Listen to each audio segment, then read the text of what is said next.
शुरुआत में हम एक कपल को देखते हैं जो बहुत जल्दी शादी करने वाले थे और कहीं पर घूमने के लिए रेगिस्तान के रास्ते से गुजर कर जा रहे थे। वो दोनों एक दूसरे से बहुत प्यार करते थे। सारा की डैड की तबीयत खराब थी और इसीलिए वो उनके पास जा रही थी। अब जाते हुए वो बहुत सी बातें करते हैं और मजे से अपना सफर कर रहे होते हैं। अचानक से रास्ते में उन्हें कुछ महसूस होता है कि जैसे उनकी गाड़ी से कोई चीज टकरा गई हो। सारा का मंगेतर माइकल गाड़ी को देखने बाहर आता है। वो चारों तरफ से गाड़ी को देखता है पर गाड़ी बिल्कुल ठीक थी, उस पर एक भी खराश नहीं होती। वहाँ पर दूर दूर तक कोई भी नहीं था। तभी सारा गाड़ी के पीछे जब देखने जाती है तो एकदम से उसका पाँव फिसल गया था। वो गिर जाती है। वहाँ पर बर्फ का जमा हुआ एक टुकड़ा था पर इतनी सख्त गर्मी में और रेगिस्तान में ऐसी बर्फ का रास्ते में जमना कुछ अजीब था। मगर वो दोनों इस बात पर ध्यान नहीं देते और दोबारा से गाड़ी में बैठकर अपनी मंजिल की तरफ निकल जाते हैं। जब ये जा रहे थे तो देखते हैं एक काले रंग की गाड़ी इनके पीछे है। देखने में ऐसा लग रहा था कि जैसे वो इनका पीछा कर रही हो। माइकल उस गाड़ी को आगे जाने का रास्ता देता है मगर वो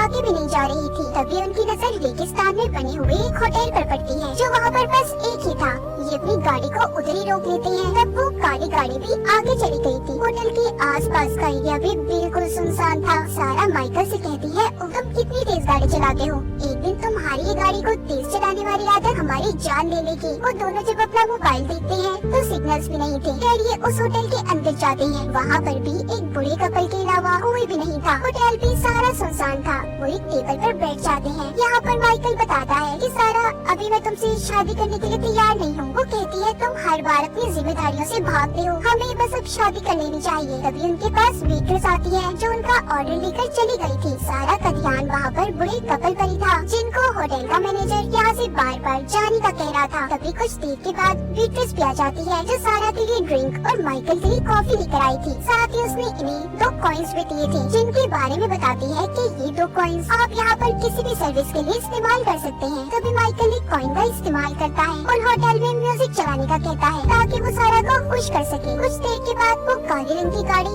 दोबारा से होटल के बाहर आकर खड़ी हो गई थी जो सारा और माइकल के इंतजार में खड़ी होती है। आखिर उनके साथ ये सब कुछ क्या हो रहा था? पहले वो काली गाड़ी और फिर ये अजीब सा होटल। अब माइकल यहाँ से वॉशरूम जाता है और सारा ने बचा हुआ खाना पैक करवा लिया था। जब एक दूसरा वेटर सारा को खाना देने आता है तो वो सारा को बिल्कुल अपने डैड जैसा लग रहा था, इसलिए सारा उस वेटर को पैसों की टिप देती है। वो ये सोचती है कि उसके डैड भी इस उम्र में अब तक उसके लिए काम कर रही हैं। फिर ये दोनों खैर उस होटल से बाहर आ गए थे। अब इस बार गाड़ी सारा चला रही थी क्योंकि पिछली बार माइकल ने गाड़ी को बहुत तेज चलाया था। फिर दोबारा से उनकी गाड़ी से कुछ टकराता है। वो देखते हैं कि जिस रास्ते से वो पहले गुजरे थे फिर से वो उसी रास्ते पर आ गए हैं, जो देखकर दोनों बहुत ज्यादा हैरान होते हैं। दूसरी तरफ होटल में दोनों वेटर्स अपने मैनेजर के पास आते हैं और कहते हैं कि सारा और माइकल दोनों बहुत अच्छे हैं। ये सुनकर मैनेजर कहता है कि मेरे हाथ में कुछ भी नहीं है, अब तो उनकी आने वाला कल ही बता सकता है कि उनके साथ आगे क्या होगा। यहाँ पर तो सभी सारा और माइकल को जानते थे पर कैसे? वो तो पहली बार इस होटल में आए थे।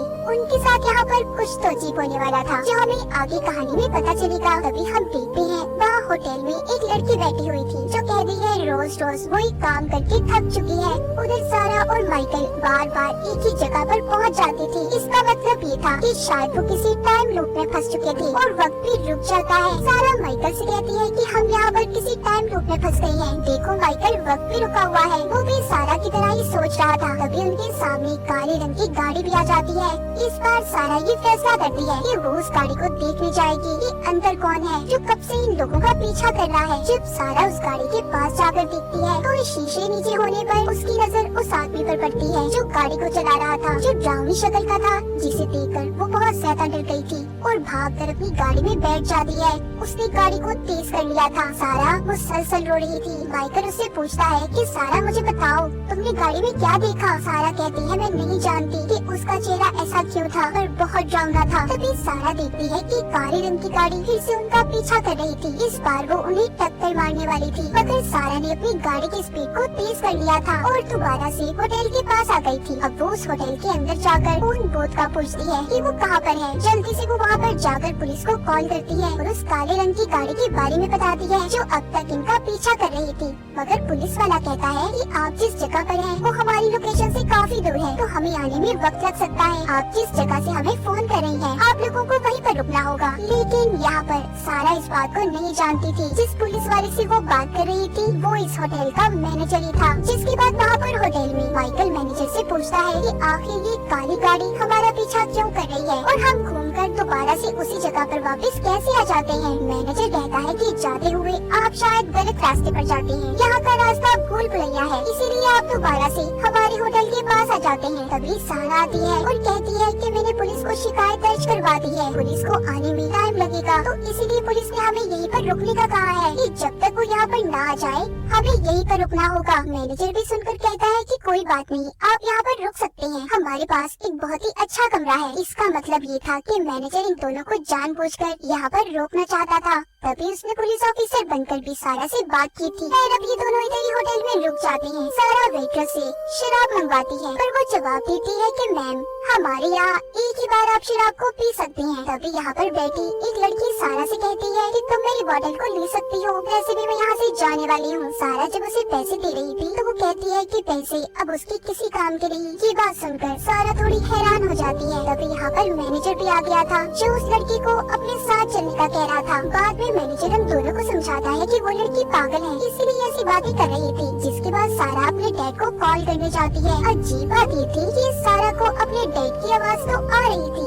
मगर उन तक सारा की आवाज नहीं पहुंच पाती। उधर हम मैनेजर को देखते हैं जो उस पागल लड़की को एक कमरे के अंदर जाने का कहता है जहाँ पर बहुत अंधेरा था। वो लड़की बहुत ज्यादा रो रही थी। मैनेजर उसे समझाता है कि देखो ये रास्ता तुमने अपने लिए खुद चुना है। इतना कहकर उसने उसे कमरे में धक्का दे दिया था। इधर होटल के अंदर सारा और माइकल के पास वेटर आता है जो इन्हें कह रहा था कि आपको अपने कमरे में जाने से पहले और सोच लेना चाहिए और वो एक कागज पर उनके लिए एक मैसेज भी छोड़ता है। तभी वहाँ पर मैनेजर आ गया था जो उस कागज को सारा और माइकल के पढ़ने से पहले उठा लेता है जिस पर लिखा हुआ था रन भागो। अब मैनेजर उन्हें उनके कमरे तक ले आया था। यहाँ पर सारा फिर से उस मैनेजर से काली गाड़ी के बारे में सवाल करती है मगर मैनेजर तो उसकी कोई बात का जवाब नहीं दे रहा था। वो ऐसा शो करवाता है कि जैसे उसने उसकी बात को सुना ही ना हो। मैनेजर यहाँ पर सारा का नाम लेता है जिससे वो थोड़ा हैरान हो गई थी। वो सोचती है कि आखिर इस मैनेजर को उसके नाम का कैसे पता। जब मैनेजर उनके लिए कमरा खोल रहा था तो सारा देखती है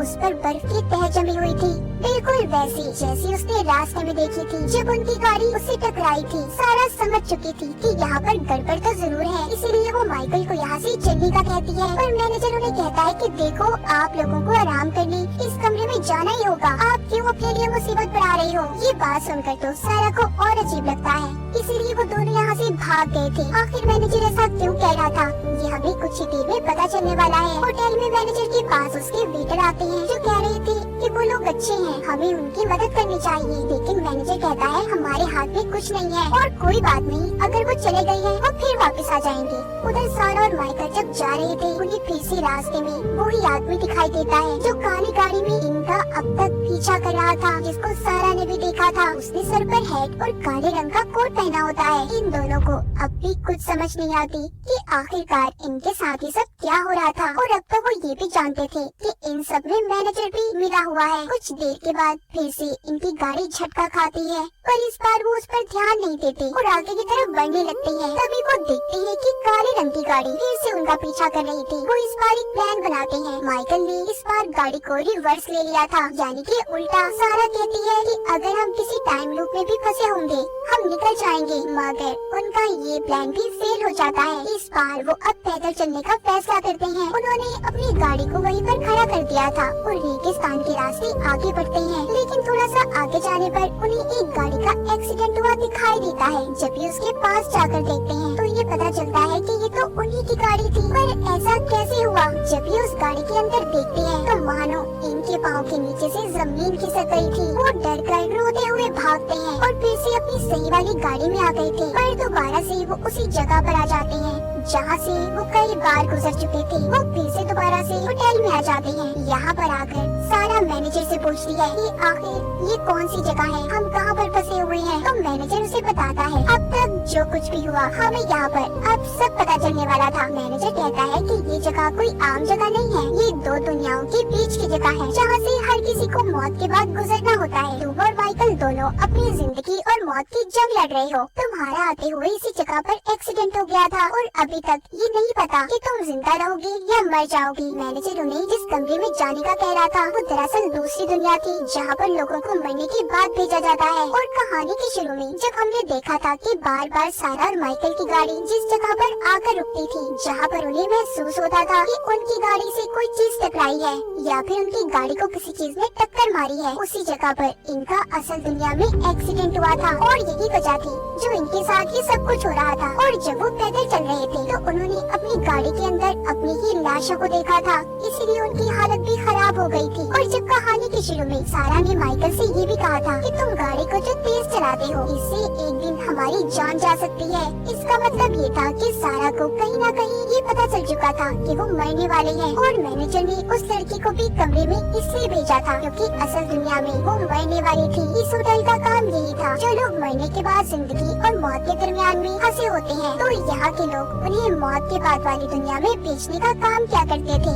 यानी कि आत्माओं की दुनिया उनकी असल दुनिया में। और जो काली गाड़ी थी वो मौत थी जो इनका अब तक पीछा कर रही थी। मैनेजर सारा से कहता है कि असल दुनिया में अब तुम नहीं बच सकते तो अपने आप को इतनी तकलीफ मत दो और इस कमरे में चले जाओ जहाँ पर आत्माएं मरने के बाद जाती हैं। सारा कहती है मैं जीना चाहती हूँ क्योंकि मैं माँ बनने वाली हूँ, मुझे अपने बच्चे के लिए जीना है। मैनेजर कहता है ये बात तो तय है कि तुम दोनों में से एक ही बचने वाला है, इसलिए सारा ने अब माइकल को सेक्रीफाइस कुर्बान करने का फैसला कर लिया था क्योंकि माइकल के पास जीने की कोई वजह नहीं थी और उसने सारा से शादी करने से भी इनकार कर दिया था। इसीलिए सारा जाकर माइकल को गुड बाय बोलती है और कहती है कि तुम्हें हमारे बच्चे के लिए और अपनी जान देनी होगी। हमारा साथ यही तक था माइकल, तुम्हें अपने बच्चे की खातिर मरना होगा। इसके बाद माइकल को उस कमरे में भेज दिया जाता है। हम असल दुनिया में देखते हैं कि सारा को तो होश आ गया था, उसकी सांसें दोबारा जाती हैं, मगर अब माइकल की मौत हो चुकी थी। और इसी के साथ इस फिल्म की कहानी